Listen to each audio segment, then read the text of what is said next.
j'espère que vous allez bien. Je vais vous faire cette petite vidéo pour vous montrer comment j'ai fait mes gabarits photos sur une feuille A4.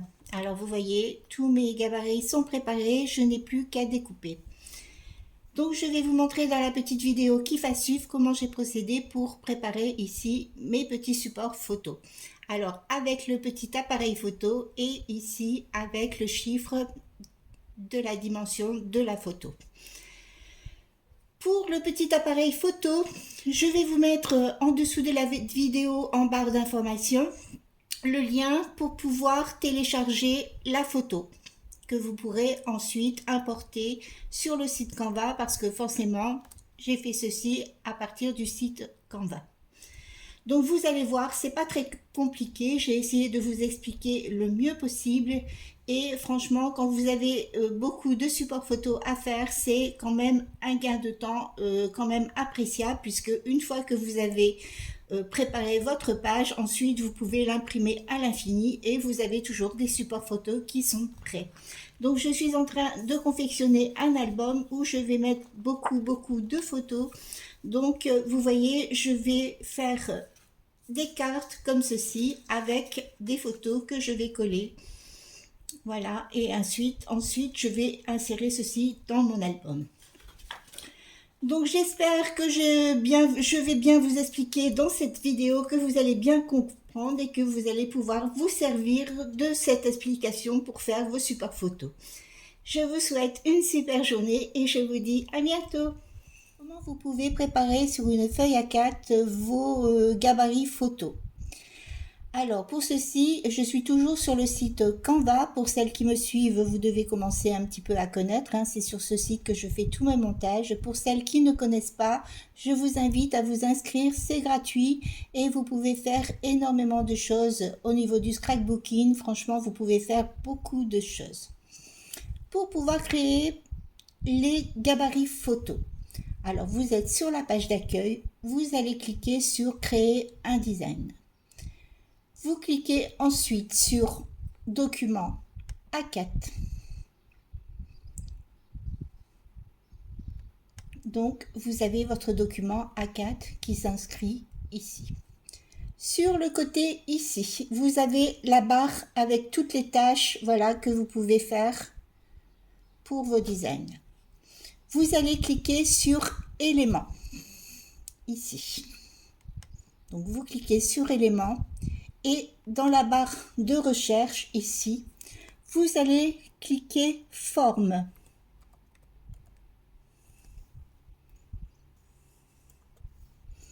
Et là, vous allez avoir des formes ici qui apparaissent. Vous cliquez sur le carré. Voilà. Alors, il se met en couleur comme ceci. Alors moi, ce sont des couleurs téléchargées, donc je l'ai directement en couleur. Je ne sais pas quelle couleur vous allez l'avoir. Alors, sachez que vous pouvez changer la couleur.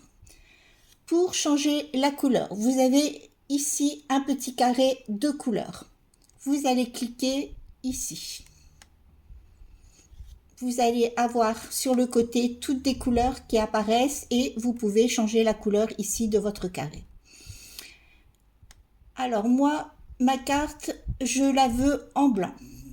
Donc forcément, si je clique sur le blanc, mon carré va disparaître. Là, je clique sur le blanc, hop, je n'ai plus rien, je n'ai plus de carré. Donc, ce n'est pas possible de cliquer sur le blanc tout de suite. Pour pouvoir avoir mon carré blanc, je clique ici. Alors, vous voyez, vous avez tous des petits traits de couleur. C'est écrit style de la bordure. Je vais cliquer dessus et ici, j'ai différentes bordures.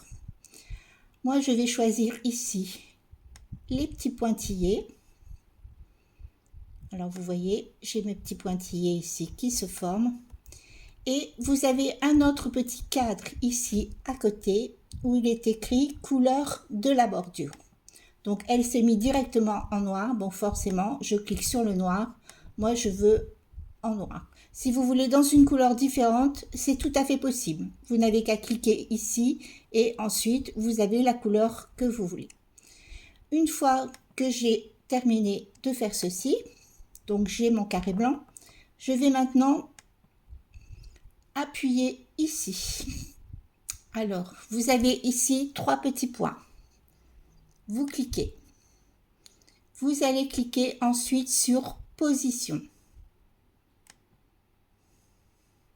Et alors, je vais bien cliquer. Vous voyez ici, vous pouvez adapter la mesure que vous voulez. Alors, faites bien attention, quelquefois c'est en centimètres et quelquefois c'est en millimètres. Alors, vous voyez ici, c'est en millimètres. Donc, je vais inscrire ici la largeur et la hauteur que je veux pour ma carte. Donc, je vais partir sur du 9,13. Donc, en largeur, je fais 130 mm et en hauteur, je fais 90 mm. Et ici, vous avez votre carte, vous voyez, qui est en 9,13 en fait. Alors, vous l'avez ici dans ce sens. Si vous voulez la positionner dans l'autre sens, vous appuyez ici sur la petite flèche et vous tournez, voyez, votre carte. Alors, vous voyez, pour la mettre droite, vous avez ici, ça s'inscrit, donc vous l'avez à 90 degrés, donc elle est droite. Je vais la positionner ici sur ma page. Alors, sur une page A4, forcément, je peux faire 4 cartes comme celle-ci. Donc, je vais... Alors, vous appuyez toujours, voilà, sur votre carte. Alors, elle ne veut plus. Voilà. Vous avez ici, vous voyez, ce petit symbole ici. C'est pour dupliquer les cartes. C'est pour en faire plusieurs sur une page. Donc, vous allez appuyer ici. Et vous avez une carte exactement de la même dimension que vous pouvez mettre ici à côté. Donc vous pouvez recommencer à chaque fois l'opération, vous appuyez sur dupliquer et alors vous voyez, vous avez toutes les mesures des flèches et vos cartes se centrent automatiquement. Vous refaites, voilà, hop, et j'ai fait mes 4 supports photos. Donc j'ai 4 supports photos de 9,13. Pour pouvoir insérer ici le petit appareil photo, vous allez aller sur importer. Ici. Là, vous retrouvez votre image. Vous cliquez sur l'image. Alors forcément, elle est en rond. Donc vous avez des petits curseurs ici de chaque côté où vous pouvez, voyez, vous pouvez rapetisser votre image. Donc vous allez mettre votre curseur ici sur le coin et vous allez rapetisser votre image et ensuite vous centrez. Alors vous voyez, vous avez des petites flèches qui se mettent et vous pouvez centrer votre image. Si vous voulez travailler de plus près, vous avez un petit curseur ici en bas. Vous pouvez le faire bouger et votre image, vous voyez, va s'agrandir. Donc vous pouvez travailler de plus près. Alors là, vous voyez, vous évaluez à peu près, voilà, la taille du petit appareil photo. Vous le centrez bien et notre petit appareil photo est posé. Pour inscrire le 9,13 en dessous, vous allez aller dans texte ici. Donc vous cliquez, vous appuyez sur ajouter un sous-titre et ici vous allez marquer 9,13.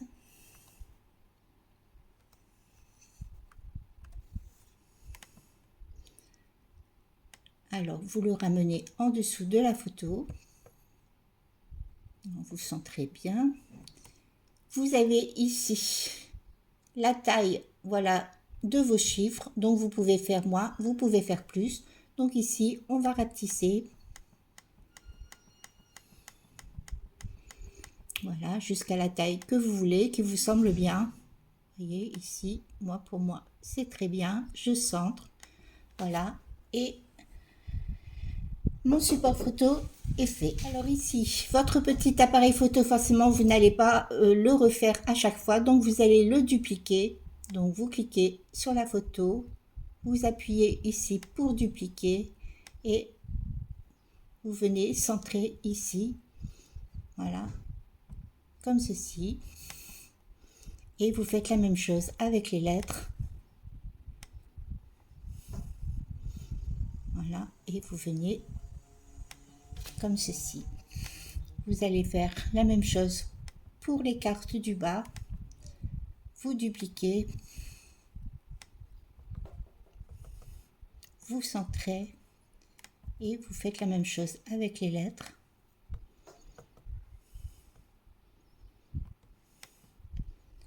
Et vous terminez ici votre dernière carte.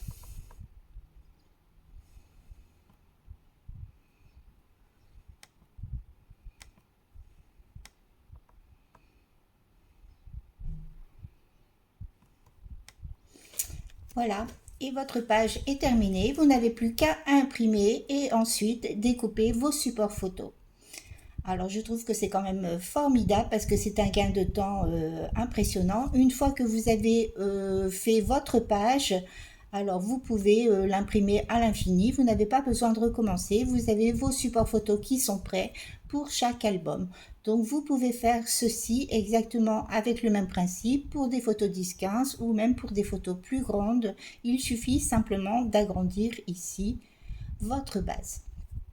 Alors j'espère que vous avez bien compris. Si vous avez des questions, surtout n'hésitez pas.